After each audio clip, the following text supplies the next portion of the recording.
Gabi from the Hedberg Public Library, and welcome back for another episode of Camp Quarantine. We are doing some backyard camping for the times when we can't quite go on those fun adventures that we'd like to.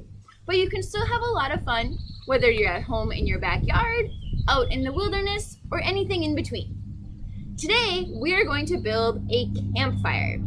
Having a campfire with all my friends and family, everybody sitting, roasting marshmallows, and talking is one of the best parts of camping, if you ask me. So we're going to make a campfire today. Before we build our campfire, we need to talk about fire safety. There are some important things to do to get ready to have your campfire so that you can be sure to do so safely.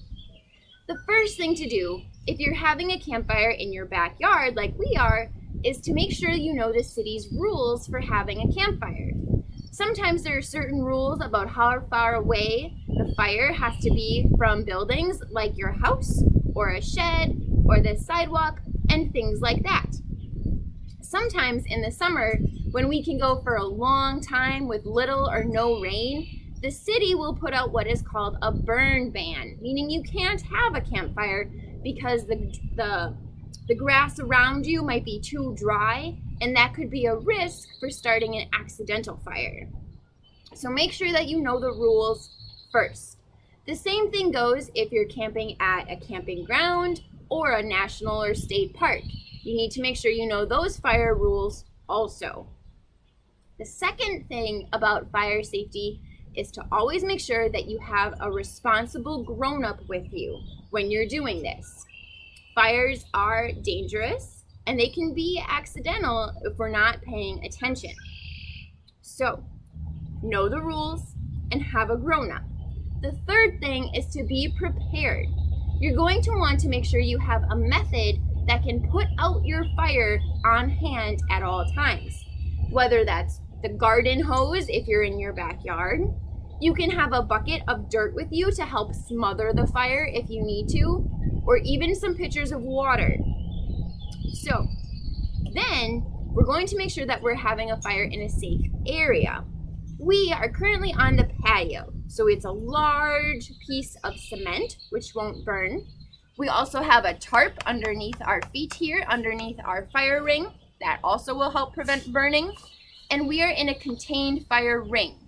If you are digging a fire pit in your backyard, make sure it's not by any living grass or plants or anything like that that could easily catch on fire by accident. Another thing about campfire safety is making sure that it's the right day to have a campfire. You want to make sure that it's not too windy when you want to have one. The wind could blow smoke, and it could blow at your house or at you, and it could also blow the flames or even carry embers to a part of the yard that's not safe for having a campfire. So if it's too windy, it might not be the best day to have one. And as Smokey the Bear says, only you can prevent forest fires. So always be safe and never leave your campfire unattended. Always make sure that someone is on hand to watch it. All right, let's move on and get building this fire. Let's go over some of the things you need to build a fire. So we already know that you need safety and a method to extinguish your fire and a safe place to burn.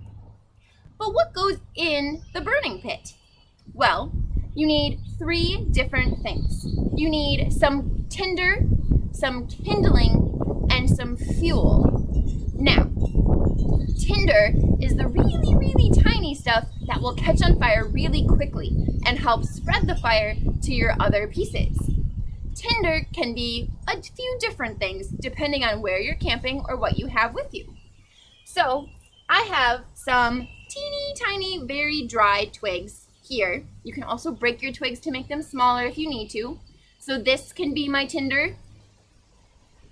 Or I have some paper pieces that I was going to recycle anyway, and I've ripped them into small strips. That can be my tinder. Or I even have some lint from my dryer, you know, your washer and dryer machines. This catches on fire very quickly. So that can be your tinder also.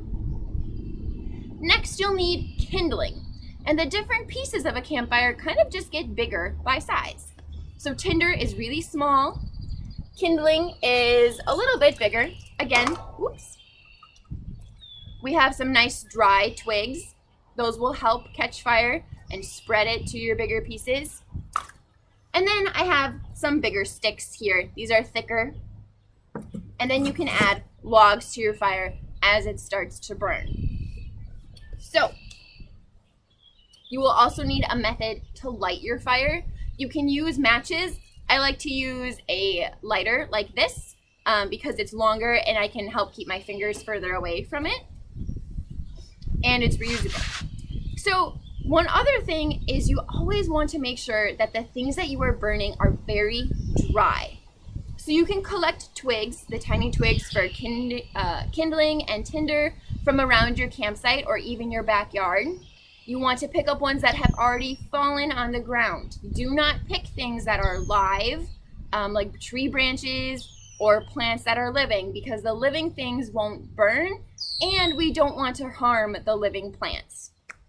So you'll also want to make sure that if you're camping, more in the wilderness, you're backpacking maybe for days and having to carry it with you, that the things like your tinder, so like your lint and your matches, things like that, that those stay dry. So if you're packing them in your backpack, it's recommended to keep those in nice waterproof Ziploc bags. That way you'll never have to worry about being able to start your fire. All right, let's get building. So there are 3 common methods to building your campfire. They're all a little different. They're all a little different for how they burn, how long they burn, things like that. And you can use what works best for you. But let's go over them together. The first method is the tent method. This method uses some of your larger sticks and you lean them against one another in a tent formation. This method can be a little tricky getting them all to balance properly. Next, you'll add your tinder and some kindling underneath the tent poles. You can use your small twigs, some crumpled paper, and then your larger twigs. You will add some of your kindling twigs on top of your tinder, as well as leaning around the tent frame. Then it's time to light it. The next method is called the lean-to method. This method uses 1 large log or 2 slightly smaller ones like I'm using, and then taking your kindling twigs and leaning them against that larger log. Then you'll take your tinder pieces, your small twigs and crumpled paper, and put them underneath the twigs that are leaning.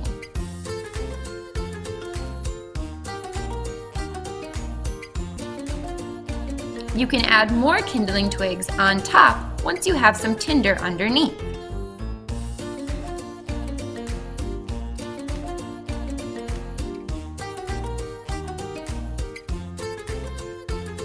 Our next method is called the log cabin.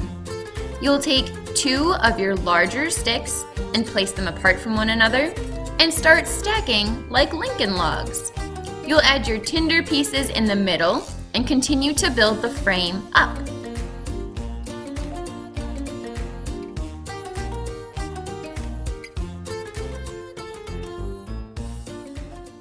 Now that we have our campfire going, it's time to sit back and relax. Thanks for joining me on today's episode of Camp Quarantine. Be sure to tune in again when we'll make some delicious cooking recipes over our campfire. See you all next time.